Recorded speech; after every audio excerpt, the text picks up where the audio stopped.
அஸ்ஸலாமு அலைக்கும் வரஹ்மத்துல்லாஹி வபரகாத்துஹு. புகழ் அனைத்தும் இறைவன் ஒருவனுக்கே. அன்பிற்குரியவர்களே, நமது சேனலோடு இணைந்துள்ள அனைத்து உள்ளங்களுக்கும் எனது நன்றியை தெரிவித்துக் கொள்வதோடு, அவர்களது வாழ்வில் வளம் பெருகவும் அவர்களது நேரங்கள் நல்ல விதத்தில் பயன்படட்டும் என்றும் பிரார்த்தித்துக் கொண்டு இன்றுள்ள தொகுப்புகளை ஆரம்பம் செய்கின்றேன். அன்பிற்குரியவர்களே, இஸ்ரேல் காசா அப்டேட்டுகளில் ஏராளமான செய்திகள் வந்திருக்கிறது. இந்த போர் கிட்டத்தட்ட 3 மாதங்களை நெருங்குகிறது. 83வது நாள் முடிந்து 84வது நாள்னாக்கா கிட்டத்தட்ட 3 மாதத்தை நெருங்கிவிட்டது. ஒரு சிறிய படை, அப்படிதான, காசாவில் இருக்கக்கூடிய படை, அந்த ஒரு சிறிய படை மிகப்பெரிய வல்லரசுகளை எதிர்த்து 3 மாதம் போர் செய்து கொண்டிருக்கிறது என்றால், அந்த போரிலும் 3 மாதம் போர் செய்து கூட, வல்லரசுகள் போர் செய்து கூட இந்த சிறு படையை வெல்ல முடியவில்லை என்றால், அந்த படை அற்புதம் நிகழ்த்தி கொண்டிருக்கிறது என்ற செய்தியை ஏற்கனவே நம்ம சொல்லாமலேயே மற்ற பத்திரிகை கார்டியன் வெளியிட்ட ஒரு செய்தியை நம்ம சொல்லி இருந்தோம். உண்மையிலேயே அது அற்புதம் என்பதுல மாற்று கருத்தே இல்லை. ஏன்னாக்கா எல்லா பலங்களையும் வைத்திருக்கக்கூடிய, எல்லா நவீன ஆயுதங்களையும் வைத்திருக்கக்கூடிய, எல்லா மிகப்பெரிய பொருளாதார பலத்தோடு இருக்கக்கூடிய அரசுகள் இந்த சிறு படையை எதிர்த்து மோதி சீரழிந்து போய் நிற்பதை பார்க்க முடிகிறது. சிறு படையை எதிர்த்து மோதி அவங்க வெற்றி கூட பெற முடியவில்லை, தோல்வியின் விளிம்பில் நிற்பதை பார்க்க முடிகிறது. அடுக்கடுக்கான தோல்விகள் அந்த இஸ்ரேலிய படைகளையும் வல்லரசுகளையும் தொடர்ந்து வந்து கொண்டிருக்கக்கூடியதை நம்ம பார்க்க முடிகிறது. நியூயார்க் டைம்ஸ் என்கிற ஒரு பத்திரிகை ஒரு செய்தி என்னைக்கு சொல்லி இருக்குது. என்ன சொல்லி இருக்குனாக்கா, உலகத்துல எல்லாரும் என்ன பேசுறாங்கன்னாக்கா, இஸ்ரேல் அழிந்து விட்டது, இஸ்ரேலின் பலம் குன்றிவிட்டது, இஸ்ரேல் தோல்வியின் விளிம்பில் நின்று கொண்டிருக்கிறது என்பதை பற்றி உலகம் முழுவதும் விவாதிக்கப்படுகிறது. ஆனால் ஒருவர் கூட ஹமாஸினுடைய பலம் குன்றிவிட்டது என்றோ, ஹமாஸ் தோற்றுவிட்டது என்றோ, அதனுடைய போர் திறன் குறைந்து விட்டது என்றோ, அதனுடைய அரசியல் செல்வாக்கு செல்லாக்காசாக ஆகிவிட்டது என்றோ ஒருவர் கூட பேசவில்லை. அப்படியானால் என்ன அர்த்தம்னாக்கா, ஹமாஸுடைய செல்வாக்கு வளர்ந்து இருக்கிறது, அதனுடைய அரசியல் செல்வாக்கை அது தக்க வைத்துக் கொண்டு மேலும் மேம்படுத்தி இருக்கிறது. அதனுடைய போர் திறன்ல கொஞ்சம் கூட என்ன செய்ய மாற்றம் வரவில்லை, கொஞ்சம் கூட குறையவில்லை. மாறாக அதனுடைய போர் திறன் செய்வது அதிகரித்துக் கொண்டே போகிறது. போருடைய ஆரம்ப காலத்தில் சில ஆயுதங்களை பயன்படுத்தியது, இப்போ மேம்பட்ட ஆயுதங்களை பயன்படுத்த ஆரம்பித்திருக்கிறது. சாம் 18 போன்ற ரஷ்யாவினுடைய ஏவுகணைகள் இப்போ களத்துல முக்கிய இடத்தை பிடித்திருக்கிறது. கஸ்ஸாம் வீரர்களால் அந்த அமெரிக்க தயாரிப்பான அப்பாச்சி ஹெலிகாப்டர்களை எல்லாம் வீழ்த்தக்கூடிய அளவிற்கு இந்த சாம் 18 ஏவுகணை இருக்கிறது. இந்த சாம் 18 ஏவுகணைகளை பயன்படுத்தி பல ஹெலிகாப்டர்களை வீழ்த்தக்கூடிய அளவிற்கு அந்த கஸ்ஸாம் படையணியினர் வந்து விட்டனர் என்றால், அவர்களுடைய அந்த போர் திறன் மேம்பட்டு இருக்கிறது, இஸ்ரேலுடைய போர் திறன் அழிந்து இருக்கிறது என்ற ஒரு செய்தியை நியூயார்க் டைம்ஸ் வெளியிட்டு இருக்கிறது. அன்பிற்குரியவர்களே, நேற்று அபு உபைதா, அந்த கஸ்ஸாம் படையணியினுடைய செய்தி தொடர்பாளராகவும் அந்த அமைப்பினுடைய முக்கிய தளபதியாகவும் இருக்கக்கூடிய அபு உபைதா வெளியிட்ட சில செய்தி குறிப்புகள் வந்திருக்கிறது. அதுல பல விஷயங்களை அவர் என்ன செய்யறாருனாக்கா, அழகாக நேர்மையாக அணுகிறாரு. என்ன முதல்ல சொல்றாருனாக்கா, உரிமைகளுக்கு தான் இல்லையா, இந்த மனித உரிமைகளை இந்த உலகத்துல இப்போது யாரும் என்ன செய்யறது இல்ல. நான் என்னுடைய உரிமைகளை எனக்கு தந்துட்டாங்கன்னாக்கா உலகத்துல பிரச்சனையே இல்லை. இப்ப அந்த மாதிரி ஒரு நாட்டினுடைய உரிமையை அந்த நாட்டுக்கு கொடுத்து விட்டால் பிரச்சனைகளே இல்லை. அப்ப நம்ம உரிமைகளை பறிக்கிறார்களே ஒழிய நமக்கு யாரும் என்ன செய்யறது இல்லை, நம்ம உரிமைகளை தந்து விடுவதில்லை. அதனால இப்ப நமக்கு உரிமை கிடைக்க வேண்டும் என்றால் அதை பறித்தெடுக்க வேண்டிய நிலைமை இருக்கிறது, அதை தட்டி பறிக்க வேண்டிய நிலைமை இருக்கிறது. அப்ப இந்த நிலைமை இருப்பதனால தான் எங்களது உரிமைகளை பறித்தெடுப்பதற்காக, தட்டி பறிப்பதற்காக இந்த போரில் நாங்கள் ஈடுபட்டுக் கொண்டிருக்கிறோம், இந்த போரை நாங்கள் நடத்தி கொண்டிருக்கிறோம் என்ற ஒரு செய்தியை சொல்றாரு. அது மாதிரி இன்னொரு அழகான ஒரு விஷயத்தை சொல்லி இருக்கிறாரு.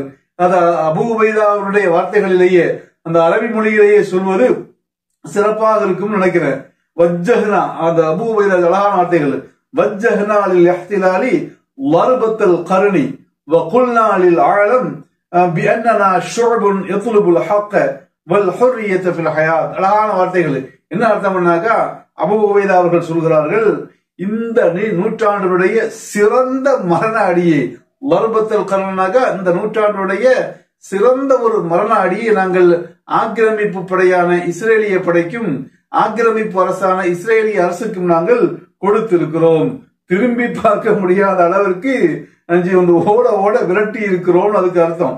அது மாதிரி வகுல்நாளில் ஆலம், உலகிற்கு நாங்கள் பிரகடனம் செய்து விட்டோம், சொல்லிவிட்டோம்.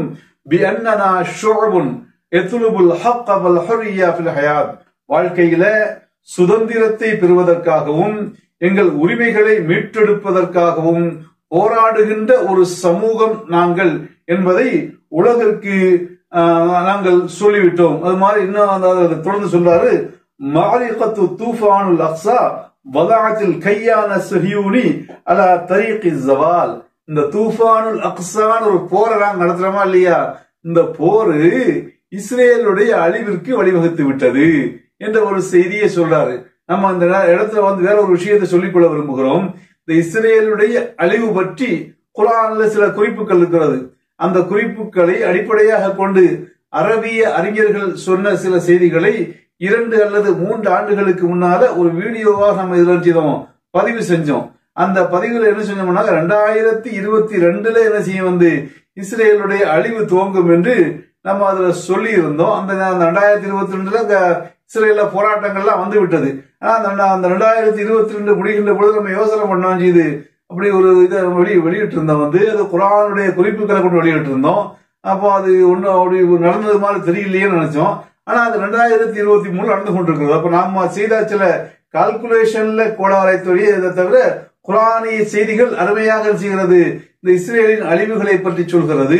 அந்த வீடியோ நம்ம இந்த பிளேலிஸ்ட்ல இருக்குது, மாறி வரும் உலகம் என்ற பிளேலிஸ்ட்ல இருக்கிறது. லிங்கை நான் தரேன், அந்த பார்க்காதவர்கள் அந்த வீடியோ பார்க்க. நிறைய செய்திகள் குர்ஆனுடைய குறிப்பின் அடிப்படையில இந்த இஸ்ரேலுடைய அழிவு பற்றி நிறைய செய்திகள் அதுல இருக்கிறது. அதை பார்த்தா அவங்களுக்கு செய்யும் புரியும், இந்த இஸ்ரேல் அழிஞ்சுதான் ஆக வேண்டும் என்பது புரியும். அது மாதிரி இன்னும் சில செய்திகளையும் அபூ உபைதா அவர்கள் சொல்லி இருக்கிறார்கள். இந்த போர் தொடங்கி இன்று வரையிலும் நாங்கள் மட்டும்னாக்கா இந்த கஸ்ஸாம் படையணியினர் மட்டும் 825 போர் ஆயுதங்களை, போர்க்கருவிகளை எல்லாத்தையும் இங்கே வைத்துக் கொள்ள, அதாவது இது போருக்காக இந்த இஸ்ரேல் பயன்படுத்தக்கூடிய வாகனங்கள், புல்டோசர்கள், அது மாதிரி டேங்குகள், இந்த கவச வாகனங்கள் என்று எல்லாத்தையும் வைத்துக் கொள்ள, இந்த மாதிரி 825 இந்த போர் உபகரணங்களை நாங்கள் மட்டும் அளித்திருக்கிறோம். நாங்கள் மட்டும்னாக்கா இது நம்ம சொன்னோம் இல்லையா, களத்துல இவங்க மட்டும் இல்ல, சராயல் குதுஸ் இருக்கிறது, கதாயிபு ஷுஹதா இருக்கிறது, இது மாதிரி இது அபு அலி முஸ்தபா இருக்கிறது, அபு ஜுந்துல்ங்கிற ஒரு படை இருக்கிறது. இப்படி ஏராளமான படைகள் களத்துல இருக்கிறது. அவர்கள் அனைவர்களுமே போரிட்டுக் கொண்டிருக்கிறார்கள். அவர்களுடைய இடங்களிலே அவர்கள் தாக்கிக் கொண்டிருக்கிறார்கள். அப்படி இருந்தாலும் கூட நாங்கள் அளித்த டேங்குகளினுடைய எண்ணிக்கை, அந்த போர் கருவிகளுடைய எண்ணிக்கை 825னாக்கா மற்றவங்க அழிச்சது எவ்வளவு இருக்கும், அதெல்லாம் சேர்க்குமா 1000ங்களை கடந்து போயிடும் இல்லையா. அப்ப கதாயிபுல் கஸ்ஸாமுடைய படை வீரர்களால் அழிக்கப்பட்ட அந்த டேங்குகள், பீரங்கிகளுடைய எண்ணிக்கை 825ஆக இருக்கிறது. அது மாதிரி கொலை செய்ய அங்க இறந்தவர்களை பற்றிய செய்திகளை சொல்லுகின்ற பொழுது ஏராளமான செய்திகள் வருகிறது. பெருமளவிலான எண்ணிக்கையிலான படையினர் அங்கு இறந்திருக்கின்றனர். அந்த செய்திகளை இஸ்ரேல் தொடர்ந்து மறைத்துக் கொண்டிருக்கிறது. முதல்ல நினைச்சாங்கன்னாக்கா காயம்பட்டவர்களை பற்றி சொல்கின்ற பொழுது 5000 500 1000 அப்புறமா 2000 அப்புறமா 3000 எடுத்துக்கிட்டாங்க. இன்னைக்கு அதிரடியாக நினைச்சாங்க 20,000 பேர் காயமடைந்து இருக்கிறார்கள் என்ற செய்தியை இஸ்ரேலே ஏற்றி இருக்கிறது. பின்ன விரைவில் வந்து 30,000 பேர் 40,000 பேர் செத்து போயிட்டாங்கிற செய்தியை அவங்க என்ன செய்வாங்க சொல்லுவாங்க என்று நம்ம எதிர்பார்க்கிறோம். ஏன்னாக்கா அதற்கு அடி வந்துருச்சு, இடியாக ஒவ்வொரு பகுதியிலிருந்தும் இறங்கி கொண்டிருக்கிறது என்பதைத்தான் நம்ம செய்திகளில் பார்க்கக்கூடிய செய்திகளிலே பார்த்து கொண்டிருக்கிறோம். அது மாதிரி தூஃபானுல் அக்ஸா என்ற போர் எதுக்காக நடத்தப்பட்டதுனாக்கா அந்த அல் அக்ஸா என்னும் முஸ்லிம்களுடைய அந்த புனித தலத்தை மீட்டெடுப்பதும் அதனுடைய கண்ணியத்தை காப்பதும் தான் இதனுடைய முக்கியமான நோக்கம் என்று ஆரம்ப நிலையிலிருந்தே செய்யப்பட்டுள்ளது, தெளிவாக விளக்கப்பட்டு வருகிறது. பண்மையில ஈரானுடைய ஒரு செய்தியை நான் சொல்லியிருந்தேன். இப்ப அதுல சில பேர் என்ன சொன்னாங்கன்னாக்கா காசிம் சுலைமான் என்ற ஈரானிய புரட்சி படையினுடைய தளபதி ஒரு சில வருடங்களுக்கு முன்னால அமெரிக்க படையால கொல்லப்பட்டாரு. அப்போ அந்த அந்த அந்த கொலைக்கு பழிவாங்கத்தான் நாங்க தூஃபானுல் அக்ஸாவுக்கான ஏற்பாடுகளை செய்திருக்கிறோம் என்று ஈரானிலிருந்து ஒரு செய்தி வந்ததாக சிலர்கள் சொன்னாங்க. ஆனா அதை திட்டவட்டமாக கஸ்ஸாம் படையணியும் அது மாதிரி ஹமாஸும் திட்டவட்டமாக மறுத்துவிட்டது. தூஃபானுல் அக்ஸா என்பது எங்களது மக்கள் உரிமைக்கான போர், எங்களது உரிமையை மீட்டெடுப்பதற்கான போர், அல் அக்ஸாவை மீட்டெடுப்பதற்கான போர், முஸ்லிம்களுடைய புனித தலமான அல் அக்ஸாவினுடைய கண்ணியங்களை குலைக்கக்கூடிய அந்த இஸ்ரேலிய படைகளுக்கு எதிரான போர். இது வேற எந்த நோக்கங்களுக்காக நடத்தப்படவில்லை. உலக முஸ்லிம்களின் புனித தலத்தை மீட்டெடுக்க வேண்டும், பலஸ்தீன மக்களின் உரிமைகளை மீட்டெடுக்க வேண்டும் என்ற நோக்கத்திற்காகவே நடத்தப்படுகிறது என்ற விஷயத்தையும் நேற்று அபு உபைதா அவர்கள் உறுதி செய்தார்கள். ஈரானும் வந்து நேற்று அறிவித்திருக்கிறது. இந்த தூஃபானுல் அக்ஸாவுக்கும் எங்களுக்கு என்ன இல்லை, தூஃபானுல் அக்ஸா என்ற அந்த போருக்கும் எங்களுக்கும் என்னன்னாக்கா எந்த தொடர்பும் இல்லை. தொடர்பு இல்லைன்னாக்கா அது அந்த நாட்டு மக்கள் அங்க அவங்க உரிமைகளை மீட்டெடுப்பதற்காக நடத்துகிற போரு, அல் அக்ஸா மஸ்ஜிதை மீட்டெடுப்பதற்கான போர் என்பதை ஈரானுடைய புரட்சி படை நேற்று உறுதி செய்திருக்கிறது. இப்படி பல்வேறு இடங்களிலே பல விதங்களிலே அடிகளை அந்த இஸ்ரேலிய படைகள் வாங்கி கொண்டிருக்கிறது. அந்த அடிகளை வாங்கி கொண்டும் அந்த சில விஷயங்களை வெளிப்படுத்தி கொண்டிருக்கிறார்கள், பல விஷயங்களை மறைத்துக் கொண்டிருக்கிறார்கள். இந்த நிலையிலும் கூட அந்த இது பலஸ்தீனத்தில் இஸ்ரேலுடைய விமான தாக்குதல்கள் தொடர்கிறது. இந்த நேர முறையிலும் 21,320 பேர் செய்யப்பட்டிருக்கிறாங்க, வீரமரணம் அடைந்திருக்கிறார்கள். 55,603 பேர் செய்திருக்காங்கன்னாக்கா காயமடைந்திருக்கிறார்கள். இஸ்ரேல் இந்த பலஸ்தீன மக்களுடைய துயரங்கள், கடுமையான துயரங்கள் ஒரு பக்கம் இருந்தாலும் கூட அதையும் மீறி போராளி படைகள் இஸ்ரேலுக்கு மிகப்பெரிய இழப்புகளை ஏற்படுத்தி வருகின்றனர் என்பதுதான் உண்மை. கொத்து கொத்தாக பல இடங்களிலே செத்து கொண்டிருக்கிறார்கள், கூட்டம் கூட்டமாக பல இடங்களிலே மடிந்து கொண்டிருக்கிறார்கள் இஸ்ரேலிய ராணுவ வீரர்கள். இந்த மடிந்து கொண்டிருக்கக்கூடிய அது மாதிரி இந்த மேற்கு கரையில நாபுலுஸ் என்று ஒரு நகரம் இருக்கிறது. அந்த நாபுலுஸ் நகரத்துக்குள்ள என்ன செய்றாங்கன்னாக்கா இஸ்ரேலிய படைகள் புகுந்து அட்டூழியம் செய்தது.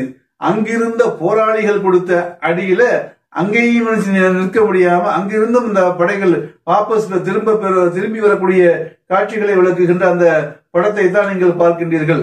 அன்பிற்குரியவர்களே, இது போன்ற இன்னும் பல செய்திகள் இருக்கிறது. அவைகளை தொடர்ந்து நம்ம என்ன செய்வோம், நமக்கு நேரம் கிடைக்கும் போதெல்லாம் உங்களோடு பகிர்ந்து கொண்டிருப்போம்.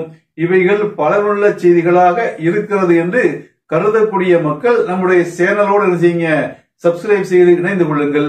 பெல் மற்றும் ஆல் பட்டன்களையும் அழுத்திக் கொள்ளுங்கள். நாம் எப்போதெல்லாம் பதிவுகளை பதிவிடுகின்றோமோ அப்போதெல்லாம் அந்த பதிவுகள் உங்களை வந்து சேரும் என்று கூறி விடைபெறுகிறேன். வாஹிரு தஅவானா அல்ஹம்துலில்லாஹி ரப்பில் ஆலமீன்.